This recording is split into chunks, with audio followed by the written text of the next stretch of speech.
And then when it zips, can you see that should be right in the tunnel. Up, But it goes has up two in the tunnels. tunnel. Yes, left and a right. Oh, Side. So, I'm gonna put this on, and you never use this foot to test your stitch length, because it's for a zipper. You're not gonna get a, you know, a nice stitching. And so the zipper, it needs to face up the way you would zip it on the garment, but then we flip it. This is your face side of the zipper. The teeth are on the wrong side. So we flip it face to face. This is your face side, and now face side of the zipper to the wrong side. And so I'm gonna just take this one away. So right now, that's how it looks. Okay. And I want to tell you a couple things. So up here, there's no teeth. It's just soft fabric, but it still has to go in the tunnel. And then down here is like a little blob of glue. It's the stopper when the zipper gets zipped up. Sometimes in the manufacturing, it's a little thicker than it should be, and it could get jammed in there. So you just need to know how to manipulate through that. But and of course, if there's long tails up here, we adjust it with a guideline, whether they stick up here depending on your seam allowance. I want you to just line up maybe the bottom of these little triangles. You can have the triangles hang off, because there's more than a 1/2 inch space here for our 1/2 inch seam allowance. All right, so if I line that up, if you want to just put a pin to kind of hold it while you put it in the tunnel. So I'm going to uncurl, because right now it's like this, and you have to uncurl it so that it can go into the tunnel. Because if you sew flat here, if you sew here where it's laying flat, all of this is going to show. And our goal is to get inside there over here. See the difference? You want to be inside there, right in the crease. Okay, the dark line. All right. So on the grade sheet, it'll say no tape shows. That means you work sewing out here. And if you can't sew fast, you have to sew slow enough so it stays in the tunnel, because it can jump the tracks and then start sewing over here. So it's not a whole lot to sew, so you need to take your time. So I'm uncurling it to put it in the tunnel on the fabric.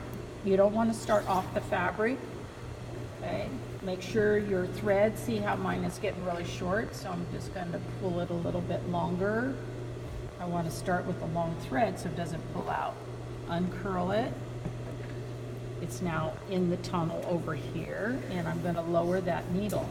So I know which tunnel to use because the needle has to be on the zipper side. It can't be over here. It has to be on the zipper side. Once I put my needle in, I can get rid of that top thread. And I'm going to take 1 or 2 stitches, maybe 2 or 3, and then take 1 or 2 back. As long as you don't go off the fabric, you won't get a jam. You can even use this to come forward a little bit, or, whoops, I need a tower. A lot of students will walk it until they get over the glue part where the teeth starts. So if I walk this forward and it's still in the tunnel, you can see it's really, and now it's over the glue, and that little division of the 2 tunnels is what goes along here to keep that needle close to there. So now I can pull this out. Some people like to put a little pin to hold it to the edge. I just use my fingers lightly. Remember, sew and break to control the speed. You just rock your foot on that pedal. And I can move this down here if you want to keep this on the edge. Eventually, if you can get your machine to go slow. So what's going to happen when it gets here, this front of the foot is going to hit this and it's going to stop. A lot of times I will make a mark a 1/4 inch above it so that it stops in the same place on each side. So I know it's accurate where it stops. But I'm just going to show you how it is normally used. So it's coming close, I'm slowing down, I can even walk it. So see how it's hitting this? It can't go any further. So I'm going to go back 5 or 6 stitches. I need a back stitch in there. Right. Now, release. And right now when you look at it, you can't really see the thread, right? Because the teeth are covering it. But if I uncovered it, it's in that little crease there. And then you could even zip it to just test it and go, oh, look at that. Okay. So see, it pulls the fabric over to cover the midpoint. If you see any of your tape, you didn't get close enough. You don't have to rip it out. You just need to get back in there and get it in the tunnel correctly. So let's unzip it. So we've got the first one done. So when you line it up, you flip it face to face. It's the second one you need to watch. Again, I have my 2 backs together. Don't be sewing it on the sides, all right? And I'm gonna flip this back the way I had it to zip it. And then we flip it this way, face to face. You don't want to go under and twist this. You need to, this is the way you zip it, turn it this way, teeth away from the center back, face to face. Line it up the same way you did here. So if you have the little triangles hanging off the edge,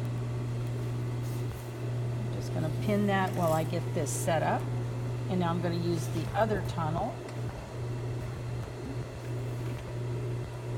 And again, start with the needle in the fabric. Take a few stitches back to lock it in, but don't go off your fabric. And again, you can use pins to hold it or lightly use your hand. And go slow until you get over that little stopper of glue. It wants to kind of jam sometimes. Sometimes you have to leave your needle in if it jams and lift it up and take a stitch and then put it back down in the tunnel just to get over that little blob of glue. See, now I'm out of the tunnel. I need to get, there we go, back on.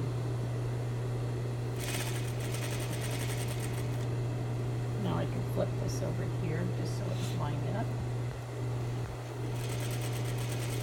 When you have a seam across the back, like at a waistline or an empire line, you actually have to give yourself guidelines on your zipper so that you line up both sides or you'll have a crooked seam, not matching.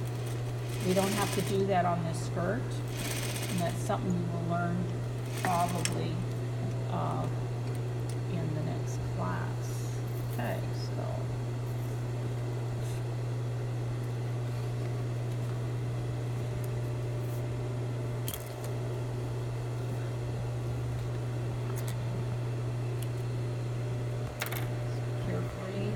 Zip it, and there should be no puckers.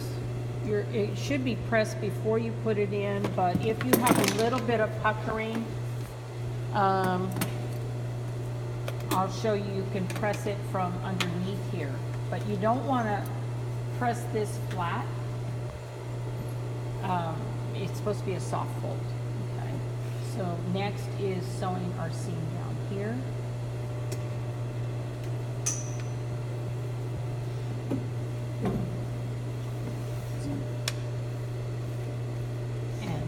I'm going to put away so we don't lose it. Very expensive little tool.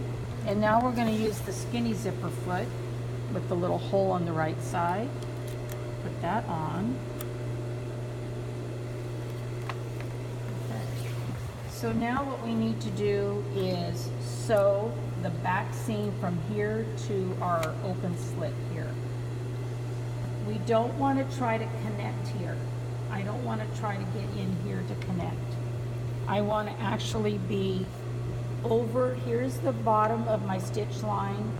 I want to be over a little half stitch and maybe a little half stitch below that line. I'm not trying to connect them. Because remember, when we zip it, it pulls the fabric to cover it. So if we don't allow for that here on the seam, you're still going to have a pucker. Now, I noticed in the video for online class, the teacher actually stitches up here and goes past here for a 1/4 inch.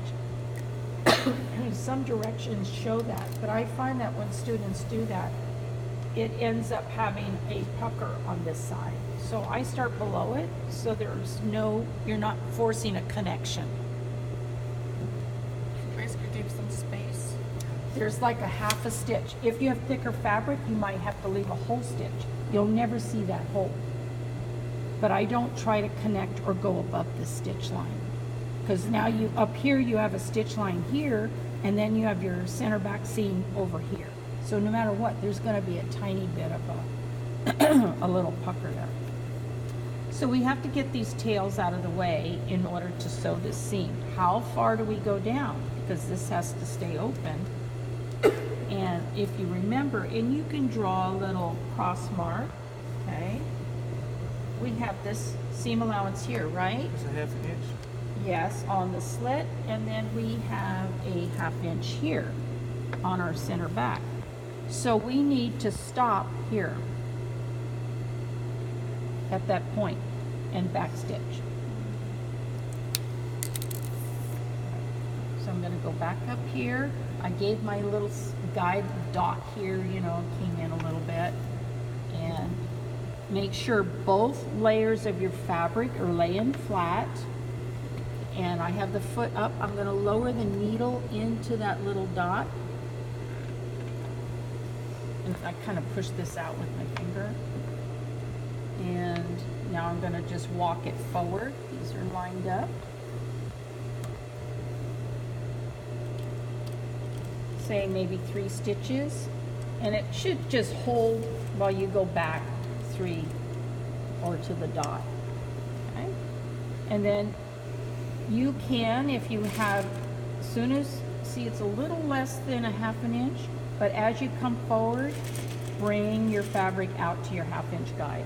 You'll never notice that this was a little less.